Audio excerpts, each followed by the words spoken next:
Hello అండి.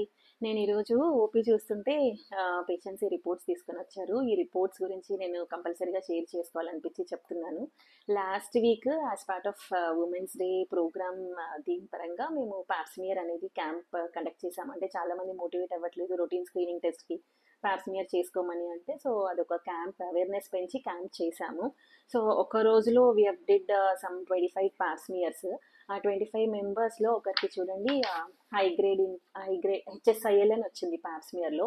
అంటే high grade squamous ఇంట్రాఎపిథీలియల్ నియోప్లేషియా. ఇది ఏంటంటే ఇంకా మనం అలాగే వదిలేస్తే ఇది డెఫినెట్గా high chances of turning into malignancy. అంటే గర్భసంచి ద్వారం ముఖద్వారం ఉంది కదా, సర్వైకల్ క్యాన్సర్కి టర్న్ అయ్యే లీజన్ అనమాట.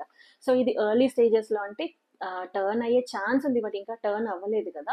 ఈ స్టేజ్లోనే మనం రొటీన్ పాప్స్మియర్ చేసే వరకు డిటెక్ట్ అయింది. So she so lucky that తనది ముందే డిటెక్ట్ అయింది. సో మనం ఇలా పాప్స్మియర్ స్క్రీనింగ్ టెస్ట్ మేము చెప్పిన పరంగా చేసుకుంటూ ఉంటే డెఫినెట్గా సర్వైకల్ క్యాన్సర్ అనేది కంప్లీట్గా ప్రివెంట్ చేయవచ్చు.